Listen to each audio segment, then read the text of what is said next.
Demand का भी क्या लिखवाया था बेटा? ज्वाइन हो गया delta Q D over delta P था। Delta Q D over delta P. जी, आपको मेरी स्क्रीन नजर आ रही है?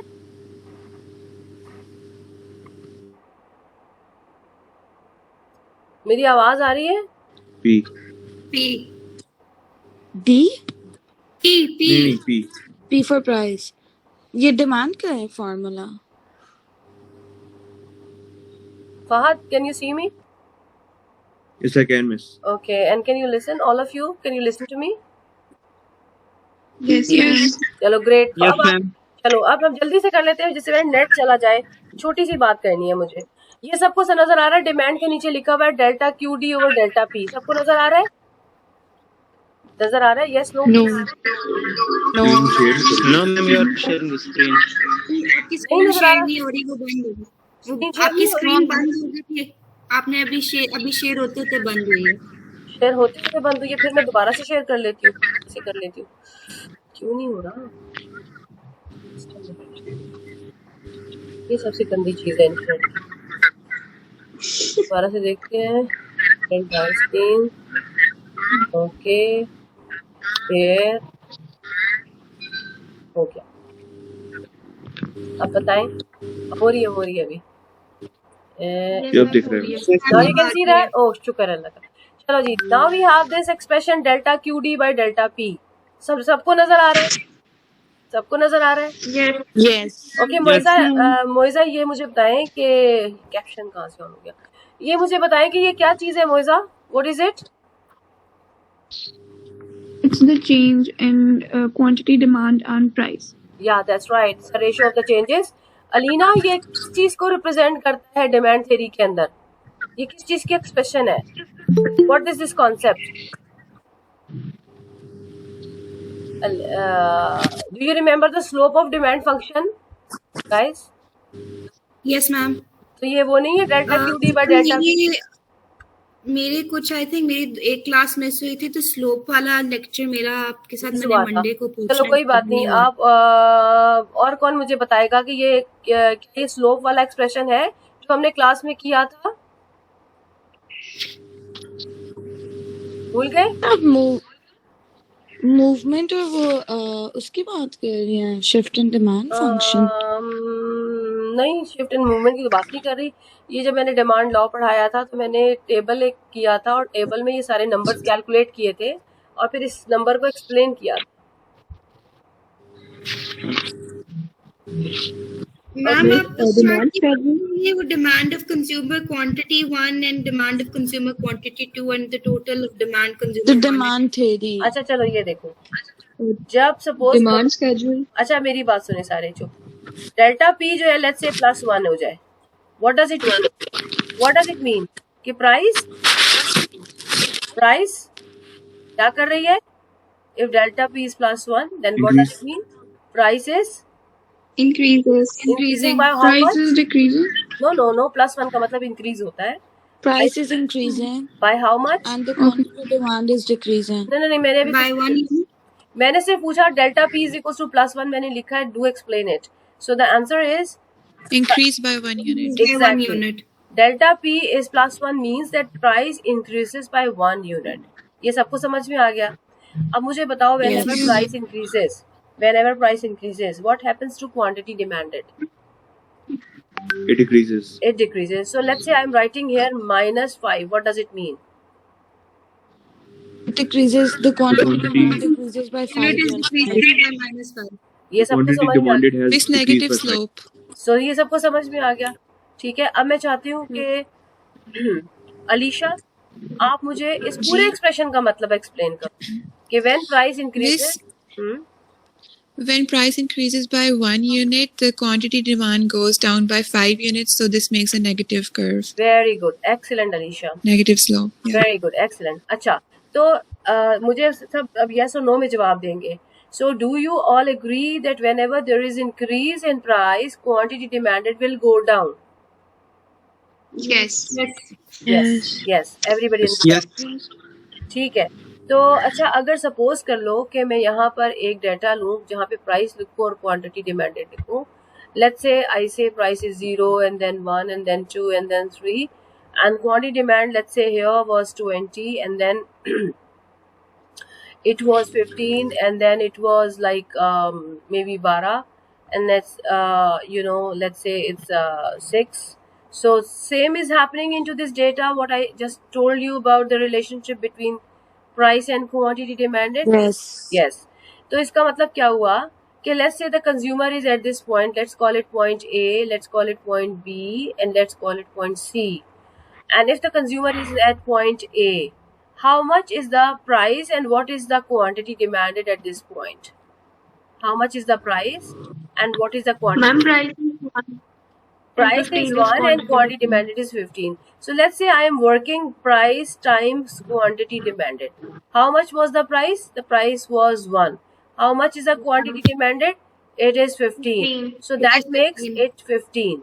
Correct? Yes. Okay. Miss, can you please explain this again? Yeah, sure. I am working on this point A, जहाँ पर ये वाला पॉइंट, ठीक है, जहाँ पर प्राइस जो है वो 1 है और क्वांटिटी डिमांडेड जो है वो 15 है. और मैं सिर्फ आपसे कह रही हूँ कि let's work out the product of the price and quantity demanded. So point A के ऊपर प्राइस है 1 और क्वांटिटी डिमांडेड है 15. So we can multiply it and what will get 15. So this is what I have done over here. ये जो मैंने यहाँ पे हाईलाइट किया, आपको नजर आया नीचे? Yes, miss, ये किस चीज का फॉर्मूला है? मैं भी बताती हूँ, बल्कि मैं आपसे पूछूंगी, मैं बताऊंगी बाद में, पहले पूछूंगी. तो अगर सपोज करें कि आप मार्केट जाते हैं, मार्केट जाके आप खरीदते हैं चीज़ें, शॉपिंग करते हैं, ठीक है, और फिर आप देखते हैं कि अच्छा मैंने 100 रुपीज़ की ये क्लिप खरीदा, मैंने 1000 का ये पेयर ऑफ शूज़ खरीदा, या मैंने सपोज करो कि लेट्स से हम एक प्रोडक्ट पे करते हैं कि मैंने एक पेयर ऑफ शू खरीदा and that cost 1000. So how much is the total expenditure you have made in buying a shoe in that situation? कितने शू खरीदे? 1 ma'am. और कितने पैसे दिए? 1000. 1000. तो if I ask you to calculate the expenditure on shoe, तो आप क्या करोगे? जितने शू खरीदे मल्टीप्लाइड बाय जितनी प्राइस दी वही मल्टीप्लाई करोगे ना? Yes ma'am. तो अगर मैं इस वाले एक्सप्रेशन की बात करूं तो am I not doing the same thing over here कि the price which I have paid 1 and the units I have bought is 15. I am multiplying them. Correct? Yes. तो आंसर आया 15. तो ये जो 15 आया है आंसर जो मल्टीप्लाई करके, what do you think what it is representing? Price. Not, it does not only contain the price, it's also containing the quantity. The price and quantity combined. And what do you call it? Price and quantity. अच्छा मेरी बात सुने. Suppose करो यही situation है, शू वाली situation. आपने एक शू खरीदा 1000 का था, you spend 1 cross 1000, that is 1000. And then you thought of buying 2 shoes on the same price. So या different price कोई भी. तो how many shoe you are buying now? 2. और कितने पैसे दे रहे हैं ईच शू के? 1000. So how much total money you spending? 1000. नहीं, 2 जूते खरीद रहे हैं भाई, 1000. 2000. How did you get this 2000? Miss, 2000? total price How did you get this 2000? You multiplied the price you paid. 1000 into 2. ठीक है, अभी मेरी बात सुनिए, जब मैं पूछूंगी बताइएगा. तो आप what you are doing in order to get 2000, you are multiplying the price you paid and the units you bought. Correct? Yes. Yes. ma'am. Yes. तो फिर अगर if somebody ask you how much total you spend on buying shoes, तो आप क्या करोगे? आप number of shoes को multiply करोगे the money you spend on it. So 2 cross 1000 is equals to 2000. Correct? Yes. Yes, ma'am, correct. तो मैं इसको अगर ये जो 2000 है, हम इसे कह सकते हैं ये total expenditure है on shoe buying. Yes. Yes. Yes. Yes, आप ma'am. जाते हो मेट्रो स्टोर के, इतनी बड़ी ट्रॉली भर के लाते हो, तो वहां पे जो लिस्ट मिलती है आपको, वो क्या बता रही होती है? इतने यूनिट्स बाय किए, इतने प्राइस पे बाय किए और इतना बिल बना. इतने यूनिट्स बाय किए कमोडिटी 2 के और इतने प्राइस पे किए, इतना बिल बना, और फिर एंड के ऊपर सारा टोटल भी बना होता है, ऐसे ही है ना? Yes, ma'am. तो वो बिल क्या होता है? वो बिल टोटल एक्सपेंडिचर होता है कि नहीं होता? Yes, total. Yes, ma'am. Total expenditure. तो ये जो यहाँ पर इसको यहाँ पे मैंने ये जो लिखी है लाइन, ये वाली, ये बेसिकली टोटल एक्सपेंडिचर रिप्रेजेंट कर रहा है कि नहीं कर रहा? Yes, correct. कर रहा है। तो can we get the total expenditure at point B and point C? 15. Can we get the total expenditure on point B? Let's work out the total expenditure at point B. ठीक है, ये मैं black कर लूँ। 24. 24, So ma'am. let me do it in front of you. Here we go, black वाला। point B के ऊपर आते हैं। Point B का डेटा है 2 cross 12 that is equals to 24, right? And point C का डेटा है 3 cross 6 which is equals to 18. So what is happening? The expenditure is changing 15 से 24 and 24 से 18, right? Yes. तो अगर मैं आपको एक डेटा दूं, जी गुड, अगर मैं आपको एक डेटा दूं जिसमें मैं प्राइस का डेटा दूं और क्वांटिटी डिमांडेड का डेटा दूं and I ask calculate the total expenditure at every point, can you do it? Yes. तो मैं यहाँ पे लिख रही हूँ, ये मैंने क्या, आपने पूछा था किसी ने, ये 15 क्या है? तो ये है 15 है total expenditure. If you can follow up my writing, total expenditure. ठीक है, सबने समझ लिया ये वाली बात? Yes, ma'am. Very good. अब मैं आपको एक चीज दिखाती हूँ। देखो, जब हम we are moving from point A to B, the expenditure is increasing from 50 to 24, correct? And once Yes. I am moving from point B to C, expenditure is decreasing, correct? Yes. Is it possible the way expenditure has increased and decreased, is it possible that we are moving to some other point and expenditure remains the same? 15 का 15 रह जाए?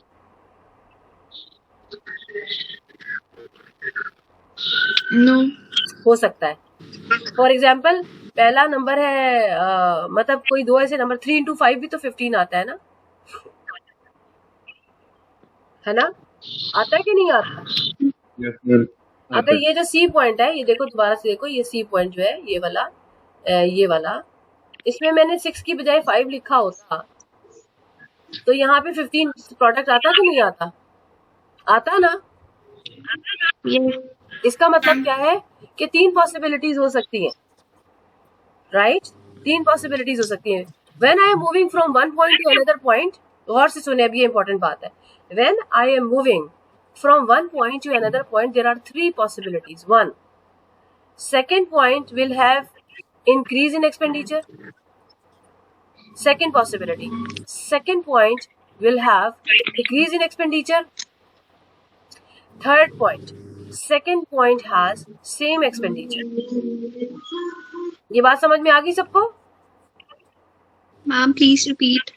Okay Sadia listen, point A पे expenditure है, point B पे expenditure है, point C पे expenditure है, right? And we are looking at that there are different possibilities.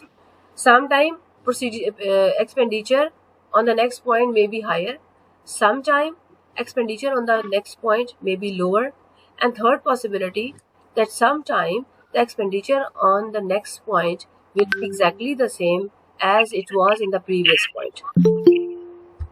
ठीक है, ये समझ में आ गया बात सबको? Yes. तीनों पॉसिबिलिटीज हो सकती है ना? आपके सामने 2 पॉसिबिलिटीज तो मैंने सामने दिखा दी है कि पॉइंट ए से पॉइंट बी, ठीक है, पॉइंट ए से पॉइंट बी पे मूव करे तो एक्सपेंडिचर बढ़ गया, बी से सी पे मूव किया तो एक्सपेंडिचर कम हो गया। 2 पॉसिबिलिटीज तो आपके सामने है, तो एक्सपेंडिचर बढ़ भी सकता है दूसरे पॉइंट का। Can you explain the third possibility? How will it remain the same? Who is talking? नाम बताइए। Moiza. हाँ Moiza. हाँ, मोइजा देखो, पॉइंट ए से बी पे क्या हुआ? एक्सपेंडिचर बढ़ा। Yes. बी से सी पे क्या हुआ? Expenditure It remained the same. No 24 था एक्सपेंडिचर और फिर 18 हो गया, Okay. तो क्या हुआ? मैम डिक्रीज हुआ था। डिक्रीज हुआ मोइजा, डिक्रीज हुआ। तो वन पॉसिबिलिटी, पॉसिबिलिटीज क्या हम डिस्कस कर रहे हैं कि जब हम एक पॉइंट से दूसरे पॉइंट पे मूव करेंगे और हम एक्सपेंडिचर्स जो हो रहे हैं हर पॉइंट पे उसको कंपेयर करेंगे। देखो अब हम प्राइस कंपेयर नहीं कर रहे, क्वांटिटी कंपेयर नहीं कर रहे, हम एक्सपेंडिचर्स कंपेयर कर रहे हैं। We are comparing expenditures. तो when we are moving from point A to B, किसी ने दो जगह पे ना ऑनलाइन हुआ है जिससे कि वो इको आ रहा है उसका आवाज का। somebody has entered through the mobile as well as with the laptop, तो इसकी वजह से इको आ रहा है। तो इसका सबसे आसान तरीका है कि म्यूट कर लें। अच्छा, so once we are moving from point A to point B, तो एक्सपेंडिचर इंक्रीज हुआ। Moiza are you getting it? 15 से 24। Yes. Miss. एक मिनट, मैं मोइजा को एक्सप्लेन कर दूं पहले। फिर जब आप बी से सी से पे मूव कर रहे हैं तो एक्सपेंडिचर एक्चुअली 24 से 18 हो गया, तो एक्सपेंडिचर डिक्रीज भी हो सकता है। ठीक है, तो एक पॉइंट था जिसमें एक्सपेंडिचर इंक्रीज हुआ और एक पॉइंट से दूसरे पॉइंट में एक्सपेंडिचर डिक्रीज हुआ। जब एक्सपेंडिचर इंक्रीज भी हो रहा है, एक्सपेंडिचर डिक्रीज भी हो रहा है, तो ये पॉसिबिलिटी भी हो सकती है कि once I am moving from one point to another point the expenditure remain the same. अब बात समझ में आई आपको? Alright. अच्छा, अब कोई somebody was asking question, who is it? ईमान बताइए। बस वो तो सिर्फ फिर तभी पॉसिबल है ना जब प्राइस और क्वांटिटी डिमांड सेम रहे पिछले पॉइंट की तरह। देखो ईमान, अगर आप ए पॉइंट पे देखो जहाँ पे मेरा कर्सर है, तो नंबर प्राइस है, सॉरी ये क्या चीज है, ये प्राइस थी, ये this one was the price, one is the price and units are 15, तो एक्सपेंडिचर वाज 15 यहाँ पर। ठीक है, इस जगह पर। Yes miss. और अगर सी पॉइंट पे आ जाए आप, तो प्राइस है 3 है ना, और क्वांटिटी डिमांड को 6 की बजाय अगर मैं लिख लूं यहाँ पर, एक minute sorry,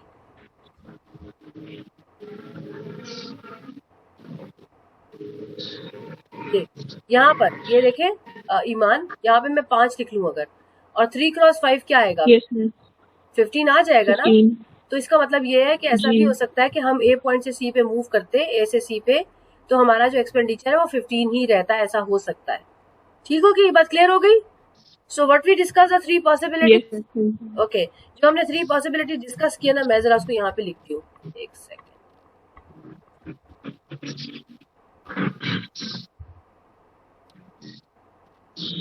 okay, total expenditure,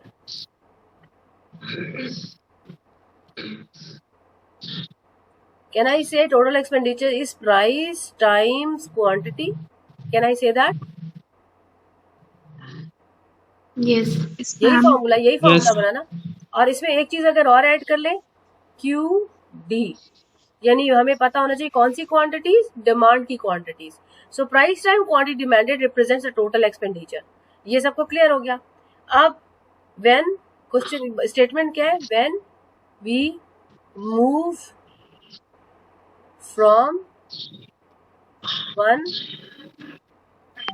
point to another point of a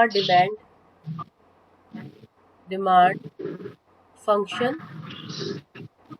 there are 3 possibilities. बात सबको समझ में आई? 3 पॉसिबिलिटीज क्या है? पहली possibility, total expenditure TE will increase. Second, total expenditure remains same. Decreases. Remains same. Yes, ma'am. तीसरी, total expenditure decreases. Decreases. ठीक है, ये समझ में आ गई सबको बात? ये बातें समझ सब कुछ? यस, मुझे यस सबकी सब। ओ इंटरनेट फिर हो गया। आ रही है आवाज? आ रही है? Yes. Yes, ma'am. यस, बोले yes Yes, ma'am. Yes, ma'am. Yes, ma'am. अगर ये समझ में आ गया, Yes, ma'am. अच्छा चलिए अब यस कहना अब नहीं यस बोलना, ठीक है? अब मैं जो बताने लगी वो सुने जरा। Here we go. Can you see my screen, guys? Yes, ma'am. Okay, ये जो स्केड्यूल है, ये मैं आपको दिखा रही हूँ, ये जो स्केड्यूल है, ये वाला, ये सब, are you familiar with schedule? Yes. ये डिमांड का स्केड्यूल है ना, डिमांड स्केड्यूल जो हम क्लास में 10 दफा लिख चुके, 30, 25, ये सारा, the same date we have done in the class. Yes. Yes, ma'am. और इसके साथ जो Yes, ग्राफ yes, नजर आ रहा है, ये ग्राफ भी हम कई बार बना चुके हैं, ऐसे ही है.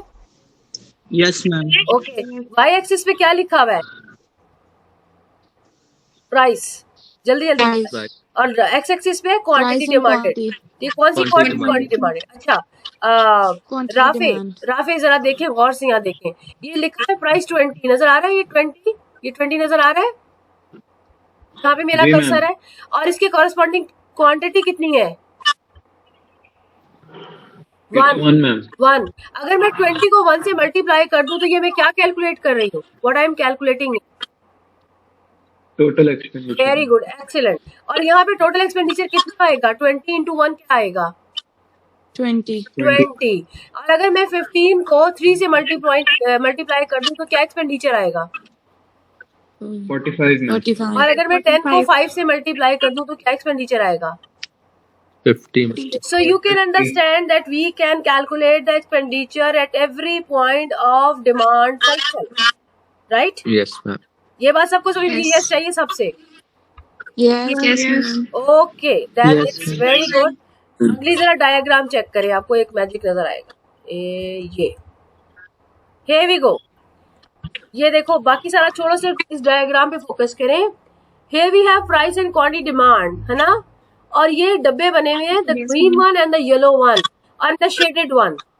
Green, yellow and a common portion between green and yellow. कोई मुझे एक्सप्लेन कर सकता है जो ग्रीन डब्बा है, what it is representing? Ma'am expenditure. Very good, total expenditure at point A. Price कितनी है इसके ऊपर? मैम पॉइंट ए पे प्राइस है 3 एंड क्वांटिटी है 2 और टोटल एक्सपेंडिचर कितना बना? And total expenditure Ma'am, 6. 6 बना. 6. तो ये देखो, ग्रीन डब्बे के अंदर लिखा हुआ है expenditure $6 which is equal to $3 पर 2 यूनिट. बेसिकली इसने 3 को 2 से मल्टीप्लाई किया है और ये $6 एक्सपेंडिचर बताया है. कि जो पूरा ग्रीन है ना, कहाँ से कहा था कि मैं हाईलाइट कर देती हूँ आपके लिए, कि ये जो है ना पूरा ये वाला, समझ आ रहा है? ये मैंने जो हाईलाइट किया ब्लैक से, नजर आया? ये Yes, सारा ma'am. क्या है? ये Yes, टोटल एक्सपेंडिचर है. और ये किसके Yes, बराबर है? ma'am. ओके, ये किसके बराबर है? ये 6 के बराबर है. अब आ जाए पॉइंट बी के ऊपर. ठीक है, पॉइंट बी के ऊपर अलीना क्या प्राइस है? पॉइंट बी के ऊपर प्राइस क्या है? 2. 2. पॉइंट बी के ऊपर प्राइस 2 है, क्वांटिटी 4 है. Very good. और एक्सपेंडिचर क्या नजर आ रहा है? 8. 8. पहले वाले पॉइंट पे एक्सपेंडिचर क्या था? 6. 6. दूसरे पे क्या हुआ? 8. 8. तो एक्सपेंडिचर इंक्रीज हुआ है या डिक्रीज हुआ है? Ma'am point second point B पे इंक्रीज हुआ है एंड पॉइंट ए पे डिक्रीज हुआ है. नहीं, ऐसे नहीं जाना. आप ए से बी पे मूव कर रहे हैं, तो बी पॉइंट पे ए के कंपैरिजन में बी पॉइंट पे एक्सपेंडिचर इंक्रीज हुआ है. Increase. ठीक है. Increase हुआ है. अब एक और चीज जरा देखो और से, सारे देखो, जैसे मैंने ब्लैक हाईलाइट किया ये वाला, ये क्या चीज थी? ये टोटल एक्सपेंडिचर था पॉइंट ए के ऊपर. ये प्लीज वो जरा आवाज बंद करें, वो इको वाली आवाज बंद करें. ठीक है. अब ये वाला जो ग्रीन वाला एरिया है, ये पॉइंट ए का टोटल एक्सपेंडिचर है. अब जरा गौर करें एक और चीज, ये देखें, ये वाला एरिया किसका टोटल एक्सपेंडिचर बनेगा? एक मिनट, क्या मुसीबत है, मोटा सा नहीं आएगा तो कैसे? ये ले लेते हैं.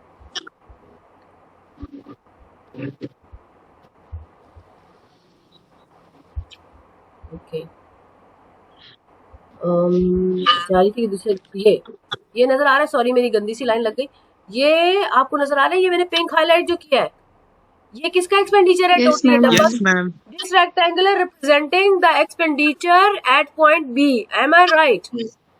Yes Yes, ma'am. ma'am. Very good. Yes. अब मुझे जो ये सवाल का जवाब बताएगा उनको सारा लेक्चर समझ में आ रहा होगा. जब हम पहले ग्रीन रेक्टेंगल से ब्लू येलो रेक्टेंगल पे मूव कर रहे हैं, green rectangle is representing the total expenditure point A. And yellow is representing the total expenditure at point B. और ये भी हमने देख लिया कि when we are moving from point A to point B, the B point represents the increase in expenditure. यहाँ तक तो हमने समझ लिया।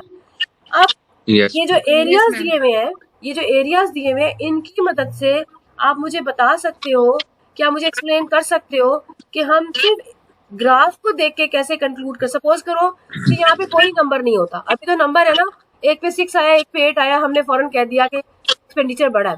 सपोज करो नंबर्स नहीं होते, तो क्या सिर्फ एरिया को देख के आप बता सकते हो कि जब हमने ए से बी पे मूव किया है तो टोटल एक्सपेंडिचर बढ़ गया? जी मिस, ग्रीन Yes, वाले ma'am. में 6 ब्लॉक्स हैं और येलो वाले में 8 हैं। 8 blocks. वेरी गुड, ये एक अच्छी अप्रोच है। दूसरी अप्रोच मैं बताती हूँ। ये देखो, ये जो शेडेड रीजन है, ये एरिया, ये पहले वाले एरिया का पार्ट है शेडेड रीजन। Yes, ma'am. क्या ये दूसरे वाले एरिया का पार्ट है? Yes, ma'am. तो इसका मतलब क्या हुआ कि जो शेडेड वाला रीजन है, ये एरिया 1 का भी पार्ट है और एरिया 2 का भी पार्ट है, यानी ये कॉमन है दोनों में। Yes. अब हम देखते हैं जो पोर्शन नॉन कॉमन है। अब हम क्या देखेंगे? जो पोर्शन नॉन कॉमन है। Look at the green part. ये ग्रीन पार्ट सिर्फ ए के साथ रिलेट कर रहा है, और जो ब्लू, ये येलो पार्ट है, ये सिर्फ बी के साथ रिलेट कर रहा है। ठीक हो गया? जब हम ए से बी पे मूव कर रहे हैं तो ये वाला पार्ट छोटा है ग्रीन वाला, और येलो वाला पार्ट जो है वो है बड़ा। मतलब क्या हुआ कि जब हम ए से बी पे मूव कर रहे हैं, मैम ये पॉइंट एक्सप्लेन कर देंगी आप? कौन सा पॉइंट? मैम के ग्रीन वाला जो है वो, मतलब पॉइंट 1 में जो ग्रीन वाला है वो जो है पॉइंट बी के येलो वाले से मतलब कंपैरेटिवली छोटा कैसे? कैसे? क्योंकि देखो ग्रीन वाले में 2 ब्लॉक्स आ रहे हैं, येलो वाले में 4 ब्लॉक्स आ रहे हैं। ओके, हो गया? तो क्या मतलब हुआ कि जब आप ए से बी पे मूव करते हो ना, तो जो ग्रीन वाला अनकॉमन पार्ट है, जिसको मैं ऐसे टिक कर रही हूँ, ये एक टिक आ गया, ये रिडक्शन आ रही है। ठीक है जी? ठीक है मैम। और ये वाला जो है ना, ये जैसे मैं क्रॉस कर रही हूँ, क्रॉस नहीं हो रहा मुझसे, कुछ नहीं करे, मैं ऐसे ये वाला पार्ट कर देती हूँ। ये वाला पार्ट जो है ये इंक्रीज हो रहा है। ठीक है? तो रिडक्शन 2 ब्लॉक्स है, इंक्रीज 4 ब्लॉक्स है।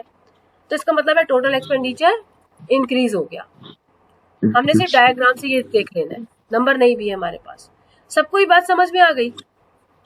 Yes, ma'am. अगर समझ में आ गई तो नेक्स्ट डायग्राम देखें। इसमें क्या हो रहा है? देखो, बड़ा है कि येलो बड़ा है। नॉन कॉमन पार्ट को हमने डिस्कस करेंगे, कॉमन पार्ट सब में होगा। नॉन कॉमन पार्ट में देखेंगे कि रिडक्शन वाला पार्ट बड़ा है या इंक्रीमेंट वाला पार्ट बड़ा है। तो ग्रीन पार्ट बड़ा है इस वाली Green डायग्राम, part बड़ा है. इसका मतलब है Green बड़ा है, ma'am. और ग्रीन पार्ट है रिड्यूस जो हो रहा है एक्सपेंडिचर, और येलो पार्ट कौन सा है? जो एक्सपेंडिचर इंक्रीज हो रहा है। इंक्रीज हो रहा है। ठीक है? तो रिडक्शन ज्यादा है, इंक्रीमेंट कम है, तो नेट इफेक्ट क्या आएगा? टोटल एक्सपेंडिचर इंक्रीज होने वाला है या डिक्रीज होने वाला है? Increase. मैम डिक्रीज होने वाला है। डिक्रीज होने वाला है। देखो जिसने कहा था ना अभी इंक्रीज, वो देखो एक्सपेंडिचर यहाँ पे 6 लिखा हुआ है ग्रीन का, और जो येलो का एक्सपेंडिचर लिखा हुआ है वो 5। तो ये नंबर से भी पता चल रहा है कि एक्सपेंडिचर डिक्रीज हो रहा है। और एक और चीज देखें, ये देखें जरा, यहाँ पे पहले ग्रीन वाले का टोटल एक्सपेंडिचर है 6 और येलो वाले का भी टोटल एक्सपेंडिचर है 6।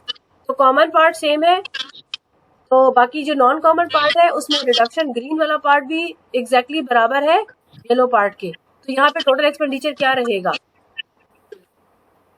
सेम रहेगा।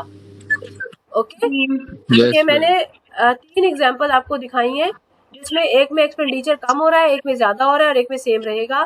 ठीक है? मैं इस टॉपिक को दोबारा क्लास में कंटिन्यू करूंगी। थोड़ा सा समझ में आया होगा, थोड़ा नहीं भी आया होगा।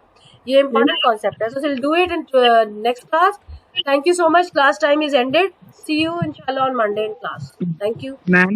मिस मंडे को ma'am. क्विज होगा ना? हाँ, मंडे को डेफिनेटली क्विज होगा। ओके मैम उसमें ये Ma'am, टॉपिक question था. जी Ma'am, मिस मेरी इसके अंदर attendance ये mark हुई टॉपिक है. तो नहीं आप ऐड करेंगी?